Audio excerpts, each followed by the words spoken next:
It's a Tuesday afternoon in the late 1990s, and your mother is sitting at the kitchen table. You know this table. It's the same one where she paid the bills every month for 30 years. The checkbook, the little wooden box of stamps, the calculator with the worn-down keys. That table was hers. She ran the whole house from that chair. But today, the table is covered in paperwork she's never seen before. Statements, beneficiary forms, a folder your father kept in the bottom drawer that she never had a reason to open because Dad always handled the money. That was the arrangement. That was the whole plan, really. Dad handles it. And now, there's a man from the bank on the phone, and he's using words she doesn't recognize. Something about a required distribution, something about a filing status. And you're standing in the doorway, 30-some years old, watching your mother's hand shake a little over a form she doesn't understand. And realizing you don't understand it either. Nobody explained this to her. And nobody explained it to you. Here's what she didn't know that afternoon.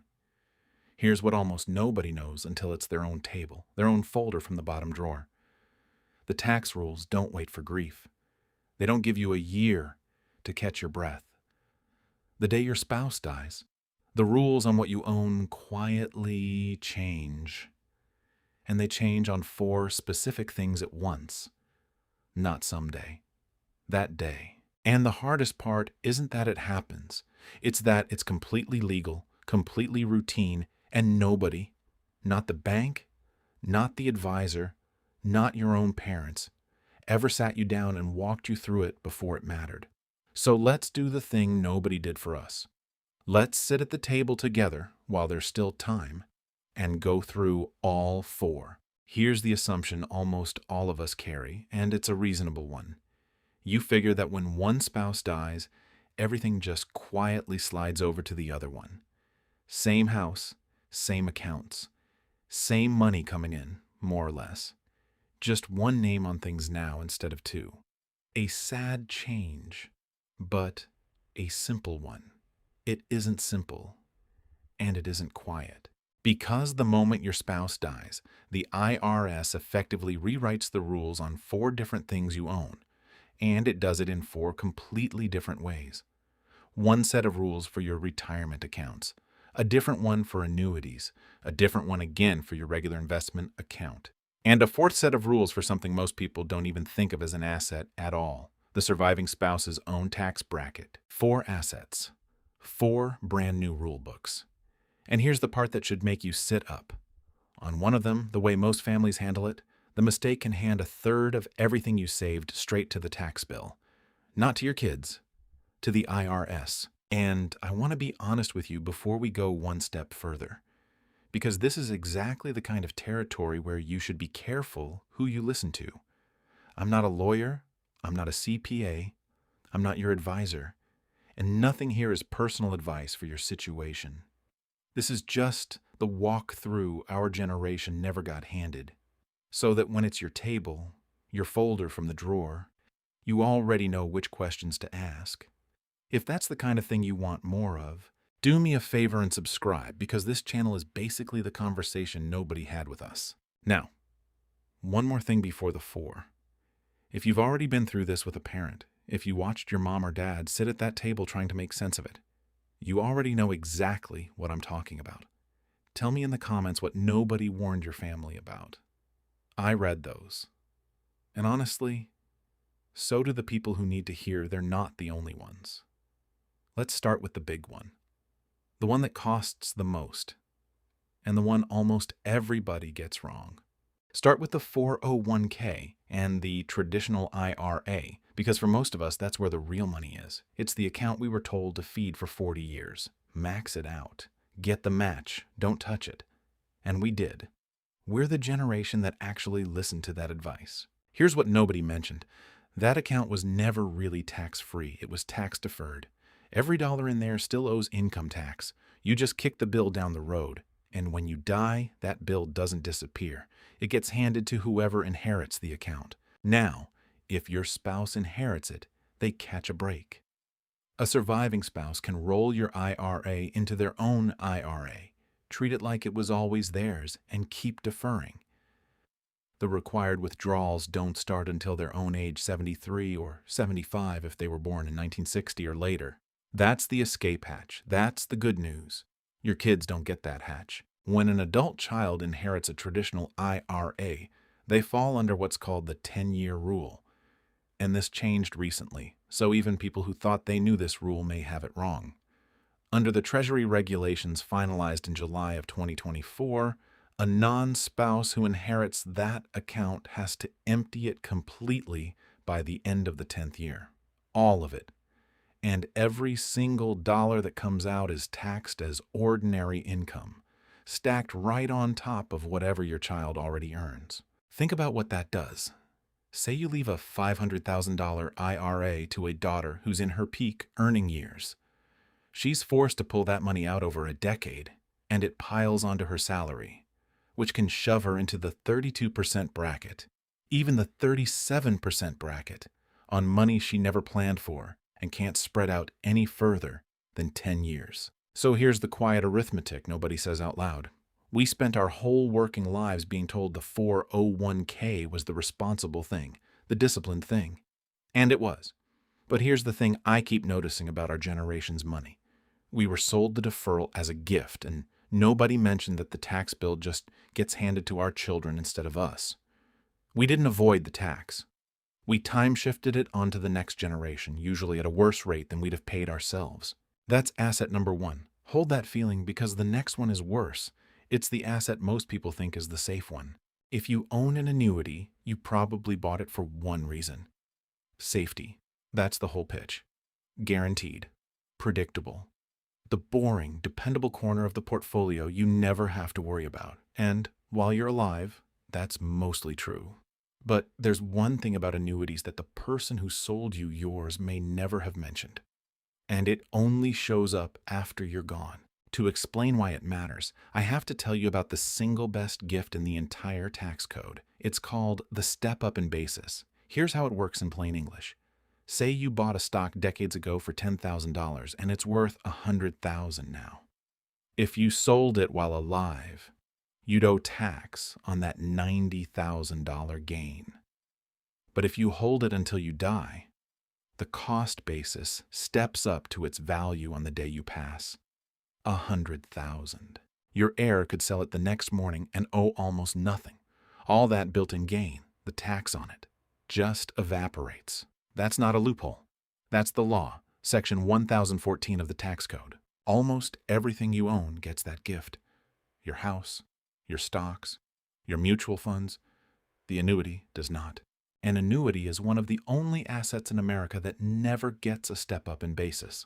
Not for your spouse, not for your children, not ever. So all that growth that built up inside it over the years, every dollar of it comes out as ordinary income to whoever inherits it. The safe, guaranteed asset turns out to be the one your family pays the most tax on, precisely because it skips the one gift every other asset gets. And on a large annuity that's been growing for 20 or 30 years, the share of the payout that's taxable gain can be enormous. On some contracts, the tax can eat close to half of what's left once you stack federal and state income tax on that growth. That's the real number hiding behind all those "the IRS takes 50% headlines. It's not a flat rate anyone charges. It's what actually happens to a big chunk of annuity growth when there's no step up to protect it. There is one move that softens it, and it only works for a spouse. A surviving husband or wife can usually choose to continue the annuity, step into the contract as the new owner and keep it tax deferred, instead of cashing it out. Cash it out, and every dollar of gain gets taxed at once. Continue it, and you keep the deferral alive. If you own an annuity, that single word, continuation, is worth writing on the folder in the drawer right now. That's asset number 2. Now the third one is sneakier, because whether it cost your family anything at all depends on something you'd never guess, which state you happen to live in. So you learned about the step-up in basis, that beautiful gift where the tax on a lifetime of gains just disappears at death. Here's where it gets strange. On your regular investment account, the brokerage account, the one with the stocks and funds you hold outside of any retirement plan, whether your spouse gets the full gift or only half of it comes down to which state you live in. Same account, same money, two completely different tax outcomes drawn on a map. Let me show you the trap because it's a quiet one. Say you and your spouse own a joint brokerage account, and over the years it's grown by $200,000. One of you dies. In most of the country, the 41 states we call common law states, only the deceased spouse's half of that account gets the step up. Their half resets to today's value, clean. But the surviving spouse's original half keeps its old low basis. So when that survivor eventually sells, maybe years later to pay for care or just to simplify, they get a capital gains bill on their own half that they never saw coming. Half the account was protected, half wasn't, and nobody warned them which was which. Now here's the part that feels almost unfair. In 9 states, Arizona, California, Idaho, Louisiana, Nevada, New Mexico, Texas, Washington, and Wisconsin, the community property states, the exact same couple with the exact same account gets a full step up on both halves. The whole $200,000 in gains wiped clean. Same life, same savings, same loss. But the tax code treats the widow in Texas completely differently from the widow in Ohio. And this is one of those places where the law has quietly opened a side door that almost nobody uses.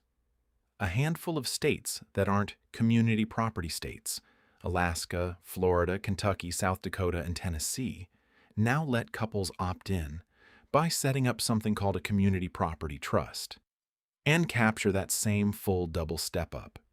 Most people have never heard of it. Most advisors don't bring it up. But for the right couple, in the right state, it's the difference between your survivor keeping that $200,000 or handing a slice of it to the IRS. So if you take one thing from this section, take this. Before you assume your investment account is taken care of, find out which half of it is actually protected, because the map you live on already decided that for you, and you're allowed to change the answer while you're both still here. That's 3. But the 4th one is the one I most want you to sit with, because it isn't an account at all. It's what happens to the person left behind. Here's the one nobody names. It's not in any brochure, it doesn't have a form, but it might be the most expensive of all 4, and it has a name among people who deal with it. They call it the widow's penalty. Picture it. A couple, both retired, living a comfortable but ordinary life. Same pension, same Social Security, same withdrawals from savings that they've taken for years. Then one of them dies, and the survivor's income barely changes. Maybe it even drops a little. But their tax bill goes up. Sometimes way up, on less money. How is that possible? Because the day your spouse dies, you stop being a married couple in the eyes of the IRS. The next year, you file as a single person, and the single filer rules are brutal for someone who's still living a 2-person financial life. Watch what happens. As a married couple, both over 65, your standard deduction is around $35,500. File as a single person over 65, and it drops to roughly $18,000, almost cut in half. More of your income is exposed right off the top. Then the brackets tighten around you. As a couple, you don't hit the 22% bracket until your income passes about $105,000. Alone, you hit that same 22% bracket at just over $50,000. So the very same pension and Social Security that sat comfortably in a low bracket while there were 2 of you can get squeezed into a much higher one the moment you're one. And it doesn't stop at income tax. Medicare's watching too. There's a surcharge called IRMAA that raises your Medicare premiums once your income crosses a line. And for a married couple, that line sits at $218,000. For a single person, it drops to $109,000. Half. So a widow can find herself paying higher Medicare premiums on the same income that never triggered a penny of surcharge while her husband was alive. Same house, same income, same life, a far bigger tax bill. And it isn't a mistake, and it isn't anyone's fault. It's just the rules quietly resetting around the person who's grieving. There's one small mercy built into the code. If you have a qualifying dependent, you may be able to keep using those married couple brackets for up to 2 years after your spouse dies. It's called qualifying surviving spouse status. But for most couples our age, the kids are grown and gone, and that door never opens. You go straight to single. And if you've watched this happen, if you saw a parent's tax bill jump the year after they were widowed and never understood why, now you know. That's the widow's penalty. Say something in the comments if this is the one that just made a piece of your own family's story. Click into place, because I promise you're not the only one it just landed for. Now, I've spent this whole video telling you how these 4 rules work against you. Here's the part that changes everything. Almost every one of them can be softened, but only from one side of the line. Only while you're both still alive. Before I give you the moves, I want to stop for a second and ask why none of us knew any of this. Because it's not an accident. And it's not because we're careless with money. Our generation is famously careful with money. Think back to that kitchen table. Think about how our parents talked about money, which is to say, they mostly didn't. Money was private. Death was private. And money and death in the same conversation? That was practically forbidden. You didn't ask what things cost. You didn't ask what the will said. You certainly didn't sit the family down and walk through what happens to the accounts when someone dies. Dad handles it wasn't just an arrangement. It was a whole philosophy of silence, passed down like a family heirloom, and we inherited that silence. We watched it play out. A lot of us are the ones who stood in that doorway, watching a surviving parent try to decode a stack of paperwork alone. We swore, quietly, that we'd be more prepared. And then most of us went home to our own marriages and never had the conversation either. Not because we're irresponsible, because nobody ever modeled it for us. You can't repeat a conversation you never once heard. Here's the thing I keep coming back to. The real inheritance our parents left us wasn't the account. For a lot of families, the account was modest anyway. The real inheritance was the silence around it, the habit of not talking, of letting one person handle it, of hoping it would all just sort itself out. And silence is the one inheritance that costs you the most and shows up on no statement anywhere. The good news, and there is good news, is that silence is also the easiest thing in the world to break. It just takes one conversation, at one table, while there are still 2 of you sitting at it. So let's have that conversation now. Let's go through what you can actually do. The moves, 1 for each of the 4. 4 rules. Here's a move for each, and notice the thread running through all of them. Every single one only works while you're both alive. That's not a coincidence. That's the whole point. Start with the retirement account, the one that hands your kids a decade of ordinary income tax. The move there is the Roth conversion. While you're both living, you can take money out of that traditional IRA, pay the tax on it now at your rates, and move it into a Roth. And a Roth changes everything downstream. No more required withdrawals for you. It comes out completely tax-free for your heirs, and it never counts toward that IRMAA surcharge we talked about. You're not avoiding the tax. You're choosing to pay it yourself at your bracket instead of dumping it on your daughter at hers. Doing a little each year in the low-income years between retirement and 73 is one of the most powerful things a couple can do. For the surviving spouse and the retirement account, the move is simple but has to actually get done: the spousal rollover. The survivor rolls the deceased spouse's IRA into their own and resets the whole withdrawal clock to their own age. Just don't leave it sitting in an inherited account by accident. The paperwork matters. For the brokerage account in that state trap, the move depends on your map. If you're in a community property state, you may already be fine, but confirm it. And if you're in one of those opt-in states, Alaska, Florida, Kentucky, South Dakota, Tennessee, ask an estate attorney whether a community property trust makes sense for you. That's the door most people never even find. For the annuity, remember the one word: continuation. Make sure your spouse knows that if they inherit it, they can usually continue the contract and keep it tax deferred rather than cashing it out and triggering the whole tax bill at once. That knowledge alone can save them a fortune. And underneath all four, one move that costs nothing. Check your beneficiary designations. This is the one people skip, and it quietly undoes everything else. Name a real person as the beneficiary on your IRA, and they get that full 10-year stretch. Name your estate instead, which people do by accident all the time, and you can collapse it down to a 5-year payout, cramming the tax into half the time at higher rates. 15 minutes with those forms can be worth more than years of careful investing. If even one of these was new to you, do the person next to you a favor and share this with them, because these are exactly the moves that only work if both people know about them before they're needed. Let's go back to that kitchen table one more time.